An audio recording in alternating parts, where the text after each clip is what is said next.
Our Civic Association Director, Steve Ross, as our guest speaker. Steve is the chairman and founder of Related Companies, the group that just completed the West Palm Beach Hilton and Okeechobee Boulevard at the Convention Center. And also has got one of the largest project in New York, I believe, is the Hudson Yards, a huge program. Steve formed Related in 1972. Today, the company is one of the largest owners of affordable housing. It has developed more than $22 billion in real estate and owns real estate assets valued at over $20 billion. Steve is the owner of the Miami Dolphins, which I'm sure he'll talk about this morning. He's the chairman of the board of the directors of Equinox Holdings, serves on executive committee, and is a trustee of Lincoln Center, New York, Presbyterian Hospital, and the Guggenheim Foundation. He's a director on the board of the Culture Shed and the Jackie Robinson Foundation. There's an interesting piece about Jackie Robinson in the New York Times today. Some picture goes back into the 1940s of him working with some people from City College. Mr. Ross is also a director on the board of the World Resources Institute, WRI, and recently established the WRI Ross Center for Sustainable Cities. In 2013, Steve pledged to give more than half of his estate to philanthropic causes and charitable organizations through the Giving Pledge. He graduated from the University of Michigan with a bachelor's degree in business administration, from Wayne State University Law School with a JD degree, and from New York University School of Law with a master's of laws and taxation. Introducing, we're going to have a question and answer style program here. And originally, the person going to do the interview was Megyn Kelly, but she was tied up with an event with Trump. So we are very fortunate that Steve is going to be interviewed by his friend and fellow Civic Association Director, Bob Nederlander. Bob has been the managing member of the Nederlander Company, LLC, which owns and operates theaters outside the metropolitan New York, an officer and director of Nederlander Organization, Inc., which operates theaters in New York City, and president of Nederlander Television and Film Productions, Inc.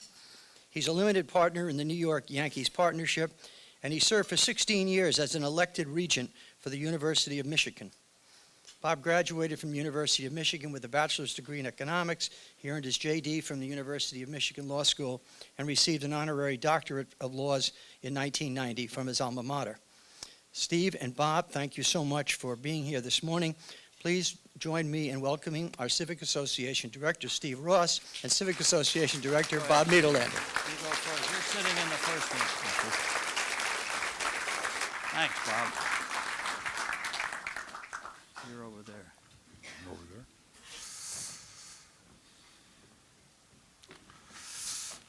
there. We're all proud to be here. You should know that this is a sold-out house. There's a show in New York called Hamilton, which didn't get the attention like this. So Steve is a big star, and he's agreed to be photographed. You already heard about Bob and what he's done, where he went to school, the University of Michigan, and what he's done for the University of Michigan and all of the things. He's an important guy in the city of New York and elsewhere, all across the country. He will tell you, we're going to divide this into four things. One, we're going to talk about Steve personally. Then we're going to talk about his charitable contributions. Then we're going to talk about the University of Michigan. And then a few things, other things will come up, but there'll be a period of about 10 or 15 minutes which people can ask questions from the audience. So to begin with, you know Steve is a very resourceful guy. He is a risk taker. Steve, why don't you talk some of the big risks you've taken over the years in your real estate and sports and so forth? Well, that's a hard question. I mean, I guess to be successful, you got to take risk. And I guess in taking and being successful, you can't be afraid to lose. So I think they probably, go together. But I think you want to, kind of understand risk, because if you don't understand risk, you're not going to succeed in the long term. And I think when you start with nothing, you're not taking much of a risk no matter what you do. So that's where I started. So I don't look like the fact that I took a lot of risks. I had to do it, whatever I did. But I think in real estate, when you're developing real estate, you're dealing with leverage and highly leveraged properties, and I think you learn what the impact of leverage can be in a down market. And probably one of the great lessons I ever learned was when I was over-leveraged, when there was no liquidity in the early 90s, and how I had to really readjust my thinking in terms of reorganizing my company and recognizing that equity was an important thing to have, and that you could make as much money with half of a deal than you could with 100% of the deal if it's structured properly, and you can sleep a lot better. But I guess risk has really not been something that I've really been afraid of or shy of, because when you started with nothing, I figured everything is bonus, what I have. So, you like to do the right thing, and you also have to think of the long term and what you're doing, and, it's kind of fun, Well, when you have $22 billion of real estate holdings, you had a lot of risk during that period of time. You built the Time Warner building. You got Hudson Yards, which is, a $20 billion development in New York. And you've got a big development over in Queens. You want to talk about those? Well, I mean, being a real estate developer, you first start in business, and you need just to make enough to sustain yourself, and then you want to keep growing. And I guess I had a large appetite, and I just loved what I was doing, and you develop passion. I don't think you really grow unless you really have a great passion for what you're doing. And I think once I found my passion, and you want to have an impact, and you want to do, and I guess I always grew up with the idea you wanted to be the best in class, whatever you did, and you wanted to succeed. And I think as you success breeds success. And so I've been very fortunate and with my business career and the opportunities I've had. And there's nothing more important to me than doing things that are really impactful and transformative. And my big passion is really cities, and really trying to make the cities wherever I am a better place. And that leads into developing large projects. Like down here we did City Place and in West Palm Beach, and we're still continuing to do that and build upon that, and knowing the importance of that, to this city, as well as in New York. We have built, we're the largest multifamily developer, but then we've gone into mixed-use projects with Time Warner Center. And after we developed Time Warner Center, the question was, saw the impact of that, what do you do next? And then the opportunity of Hudson Yards came along, and that's the largest project ever developed in the United States. And, I love challenges, and we took that on, and it's really, really exciting, and seeing how that's going to really transform New York and create a really new heart of New York City. It's a 20 million square foot project, mixed use, and we have 10.5 million square feet under construction today. So. And you also have affordable housing in Queens. Why don't you talk about that? Well, I mean, I started in affordable housing, which is really a great place to start, because there's a lot less risk in building affordable housing. It's more complex in understanding the different aspects of financing it and the social needs that are requirements of the tenants. And it was a great way to start my career, and then build upon that. And in New York, we finished what Bob's talking about as the largest project probably in the last 30 years. It was a 1,000-unit kind of affordable housing project, more for working class people that are being priced out in New York along the waterfront in Queens. And we're continuing to build and preserve affordable housing throughout the United States. We probably have one of the largest portfolios of affordable housing in the United States. And it's an area that I think is so important that people today, once you've developed them, people look to, once the regulations are passed, the people want to convert them to market rate, and I believe that's the most important aspect we need in our cities is affordable housing, because you need the diversity in the cities, and you can't afford to replace the housing that's already been built with new housing.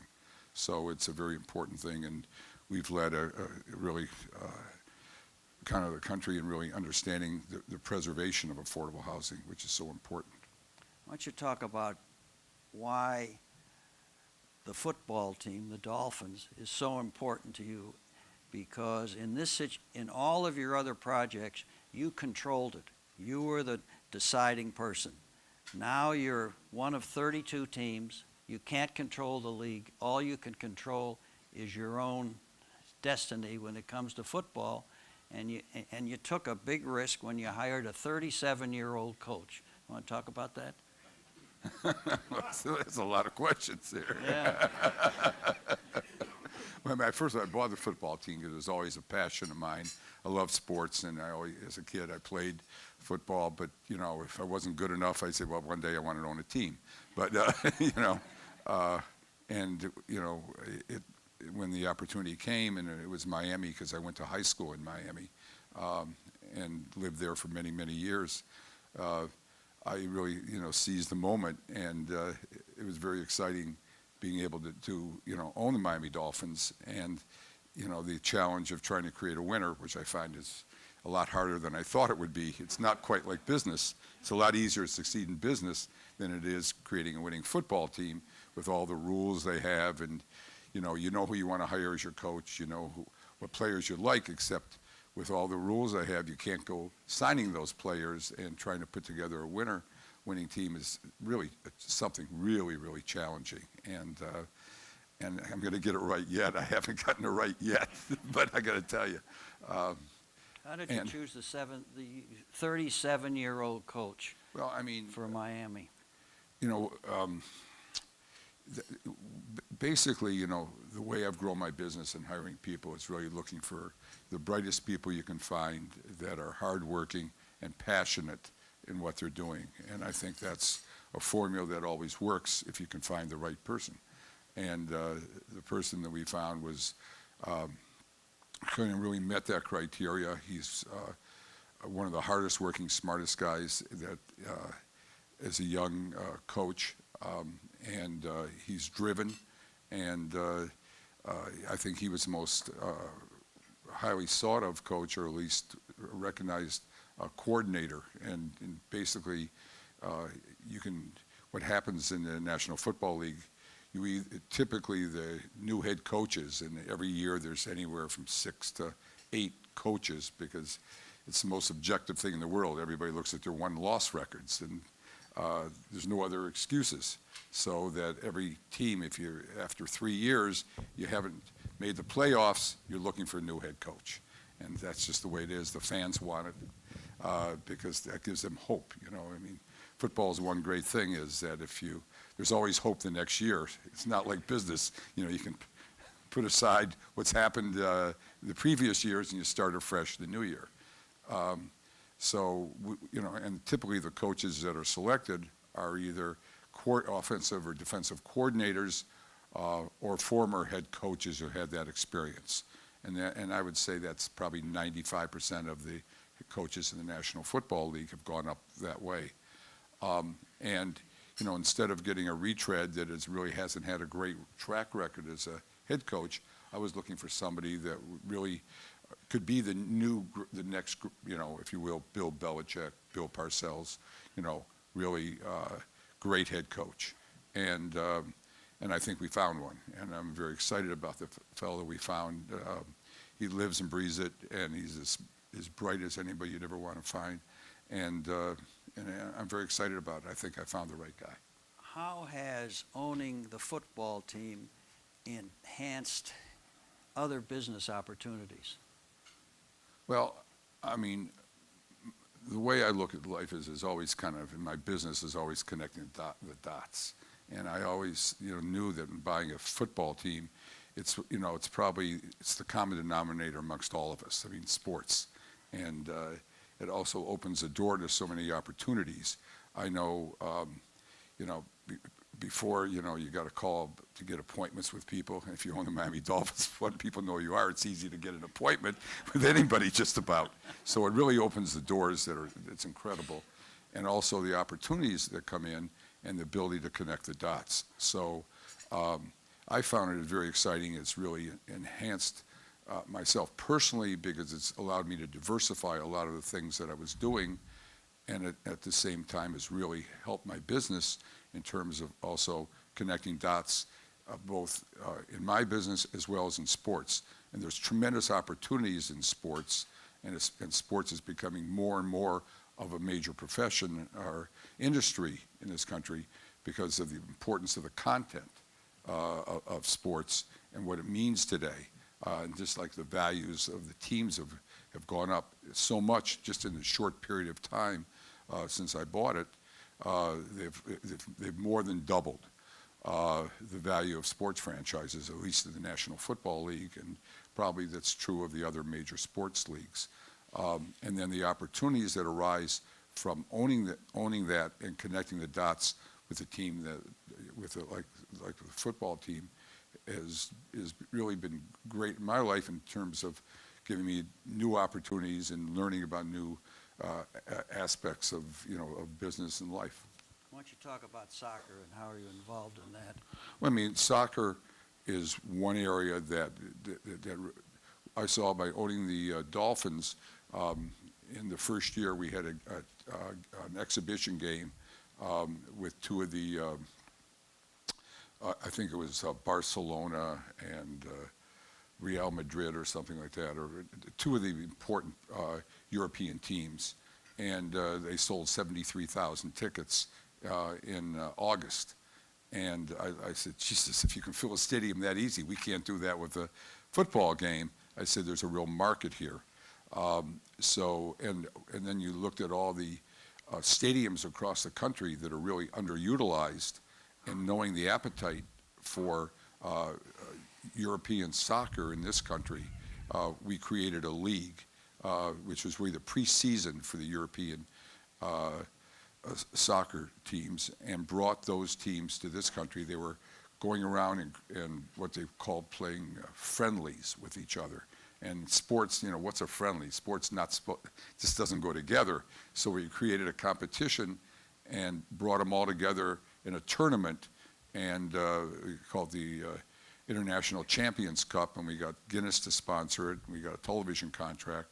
We're 3 years old, and we now also have that tournament going on in China and in Australia and the U.S., and we bring all the great teams together and play for a championship.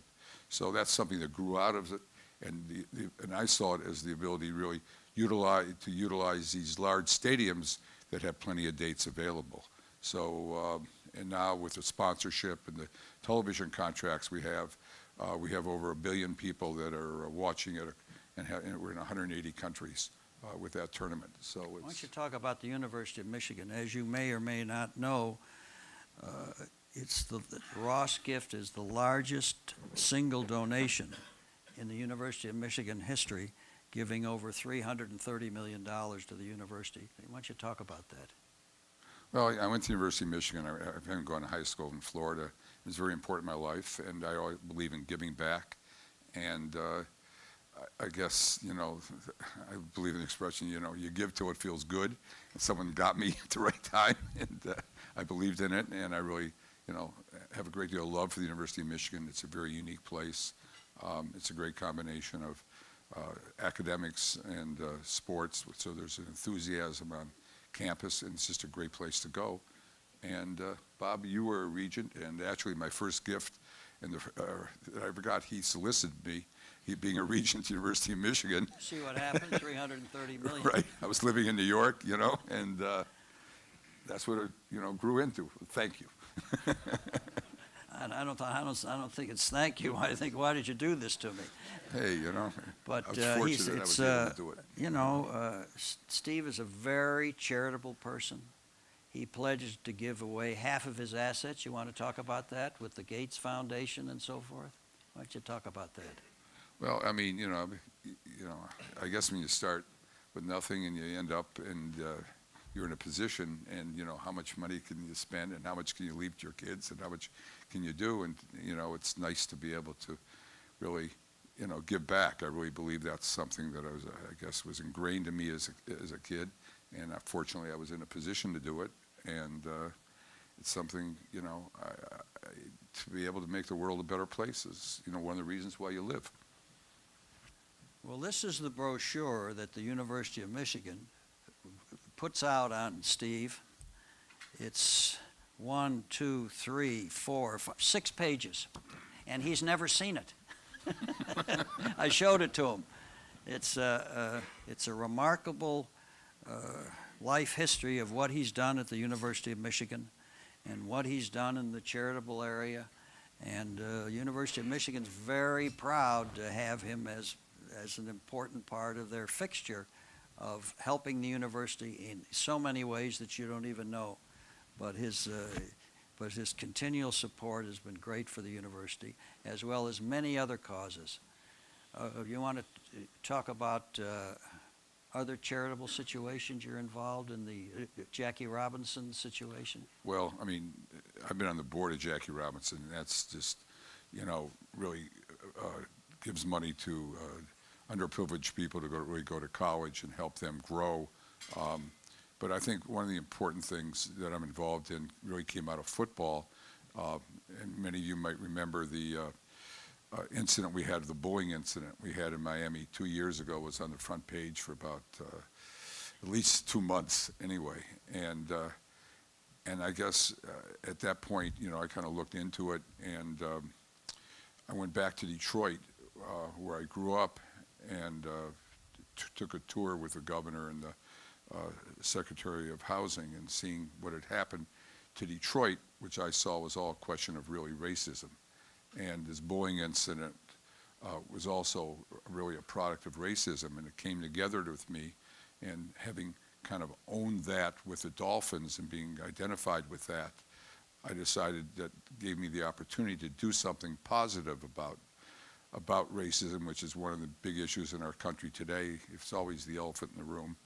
And so what I've done is I have gotten every single major league, the commissioner of every single major league, baseball, football, hockey, basketball, all the other sports, NASCAR, tennis, golf, on a board. I created this, it's called RISE, the Ross Initiative in Sports for Equality, and got the heads of the television networks, the sports departments, ABC, NBC, CBS, Fox, and Turner, on the board, and with the sole purpose really dealing with racism and really recognizing that sports is really the common denominator in our world today, and that all sports, no matter what age you are, the top athletes, if you're playing in the little leagues or in the professional leagues, you're role models, and really using that to and using sports to create change, because it's never really been used as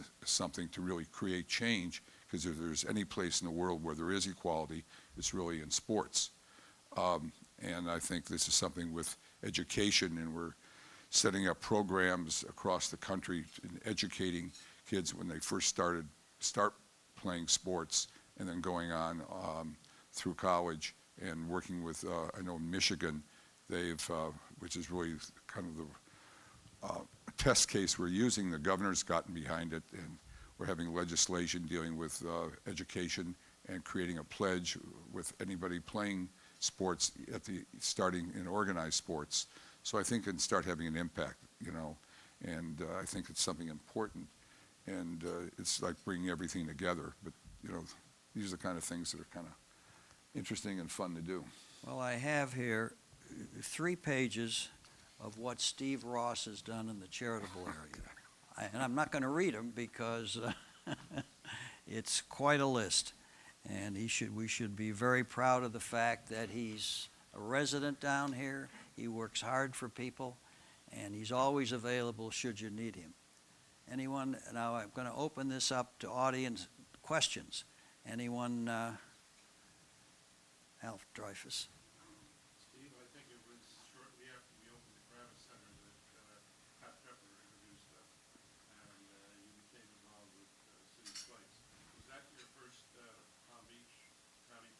Yes.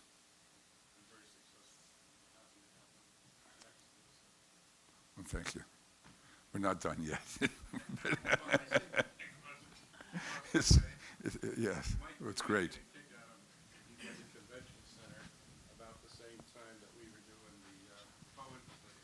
Yeah.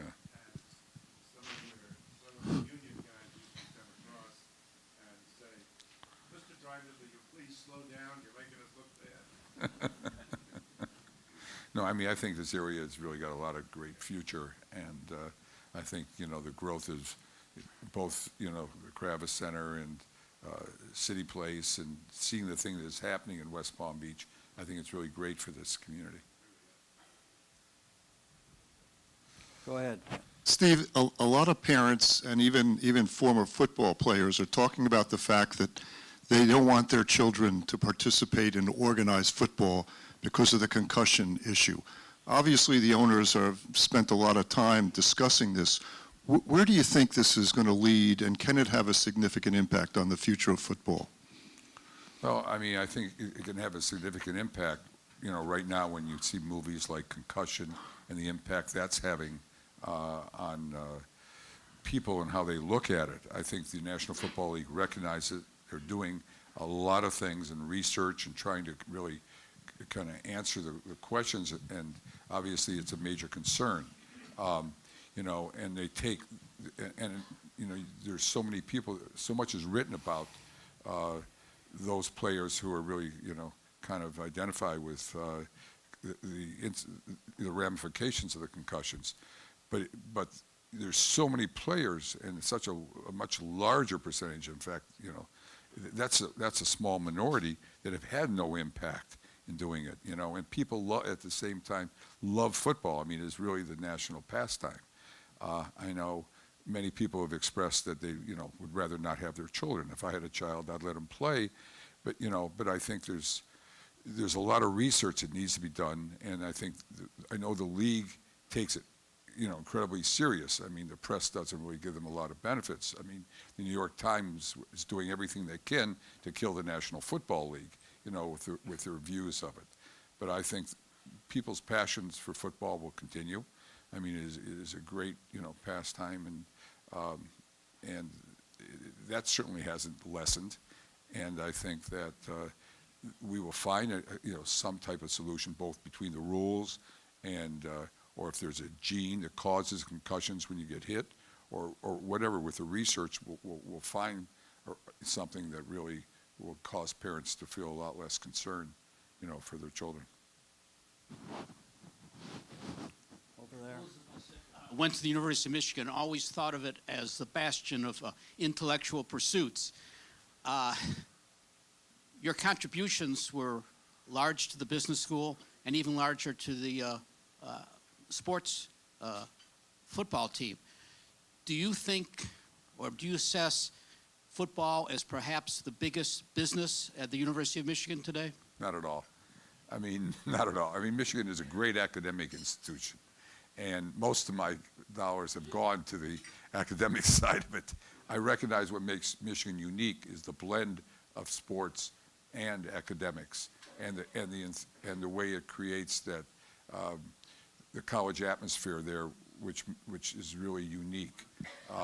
But I don't think anybody would want to, just, give money to a football team, because that's not what it's about. Professional football is where you really want to give, where I give money anyway. As a region, and I was there for 16 years, Michigan wants to be known as an academic institution, and incidentally has good sports. There's plenty of literature on the question that the Senate, which was the faculty of the University of Michigan, have turned down all kinds of things related to sports because they don't want to hurt the academic standards of Michigan. Go ahead. There's another question. Yeah. Alex Brunner, you've signed the Buffett Pledge, and I was wondering what criteria are you going to use to select the charities and the causes that you're going to invest into? Well, I'm going to be setting up a foundation, and some of the investing is going to be going into you know, making this New York City a greater place, you know, Palm Beach, and because I really believe in cities, and other types of investing is going to be going towards active investing of causes that I believe in and will develop, you know, as I get older. But, you know, what that's going to be, I haven't really totally determined yet. I'll work with my wife and children and really, you know, what their passions are in giving, because I think that's so important as well, because they'll be the ones carrying it out when I'm no longer here. Back there. You've mentioned Detroit a few times, and I'm from Detroit, and I'm wondering if you could comment on Detroit's economic recovery and what's going on. Well, that's a tough question. I mean, Detroit, the region, and everybody thinks the whole region is depressed, and that's not really the case. It's really the city of Detroit, where I was born and kind of, you know, spent the first 15 years of my life, which is a city that was 2.5 million when I left there. It's now 700,000, and probably 90% are in some type of aid. I think that there's a lot going on. I think young people see it as a really great social experiment. It's going to take a lot of time to really rebuild Detroit, even though so much is being written about it. But you have to really, it's starting from scratch. There's no infrastructure there. I think really any great city needs jobs to grow, you know, and you can talk about all the things and all the money you put into it, but people aren't going to really grow till you have jobs. And you need an infrastructure because you need education, you need security, and you need money to do it. And all those things are really, you know, happen slowly. And today, as you look around, most cities and states are broke. The federal government's broke. Where's all this money going to come from that's really going to help Detroit really come back? But, you know, like everything else, what comes around goes around. It's just going to be a long period of time. You know, I think the economy of Michigan and metropolitan Detroit is good, but it's a question of Detroit itself as a city. You know, it's not going to be as easy, though you hear so many good things about it, and they are in the right direction, but it's going to take a long period of time, I believe. Question over there. Steve, I have two questions for you. Who's your favorite player of all time, and who did you idolize growing up? Sports idol? I guess my favorite player of all time, I guess, would be Gordie Howe, who was a hockey player, you know. But he played for such a long period of time. I mean, I remember as a kid, first, you know, and Detroit was a major sport. And when I was a kid, they were winning the championships. And I think until I was about 45 years old, Gordie Howe was still playing. So, you know, it was great. And he was a gentleman. He was just a wonderful person that I had met. So it probably, you know, was my favorite player of all time. Anyone have any other question? There you go. I'm curious, do you think America is really ready now for a great soccer? Steve Ross is in the brought, the Warner Brothers brought in Pele, the greatest players in the world to stop us, and it just fell apart. I mean, are they ready for this something now? I mean, there's a lot, you know, talked about, you know, written about how soccer, you know, is really going to undo football in this country. I think that soccer is certainly, you know, a growing sport, but I don't think it'll be a long time before it becomes a major sport. I think a lot of the mentality today, you have the Major League Soccer, but really, I don't think Americans can really look at soccer as being a major sport that they'll go to without the stars, the greatest players. And we don't, you know, kids are playing it, but the great players are all in Europe. That's where the money is, and I think that'll continue to be the case. And so I don't think it'll become a major spectator sport in this country, you know, for a long period of time, because people really want to watch the greatest players in the world. I mean, that's what baseball's about, basketball, you know, football, and because people feel those are the greatest players in the world playing here on this stage, but they're not playing soccer in this country. So I don't think that it'll really become a national sport. I think it's great for kids and for all those parents who think their children shouldn't be playing football. It's a great alternative. But I really still don't believe it'll become, a major sport in this country in terms of spectator sport and major content. You just made the headlines in the Palm Beach Post about soccer. Yeah, go ahead. Just a question on the light side. For years, I've been curious where you got the name of your company, Related. What's Related? The way I got the company, I knew when I started the company I wanted it to be a national company, and to get a name that could be registered in all states was a very difficult thing. And I didn't want to be named after me because people don't want to work for a person. They want to be part of a company and part of a team. And so I saw one day I was walking Related Designs, and I just thought to myself, everything in real estate's related, and I'm creating a team, and I didn't have any family. I wasn't married then. So I called it the Related Companies, and then we have Related Development, Related Management, and it's a crazy name, but it stuck. What can I tell you? Yeah, go ahead. How are the NFL owners meetings different from other boards you're on? And what can you share about the culture of owners meetings? Well, they're not like you think they are, first of all. It's the league office, I think, operates under a mentality of divide and conquer, And so they deal with all the owners, and it's not like you'd think a bunch of 32 owners, that get meetings where you really hear people really, taking each other on. It's kind of orchestrated by the league office, like most charities are when you sit on a nonprofit board. So you learn to think you're not going to have a real big impact, because most of the owners kind of think more tribally than they do, collegially and in doing things. So it's really, the commissioner's office really kind of controls everything from that. And there's once in a while, like recently with the Los Angeles, which everybody's read about, with the selection of what teams were to go to Los Angeles. That's probably one of the few times since I've been in a league meeting where the owners stood up to the committees that really recommended two teams, and instead they went against the committee, and I think did the right thing based on the merits or the proposals that were made. But it's a lot like being on a nonprofit board. We want to thank Steve for showing up and his busy schedule. Thank you. Thank you.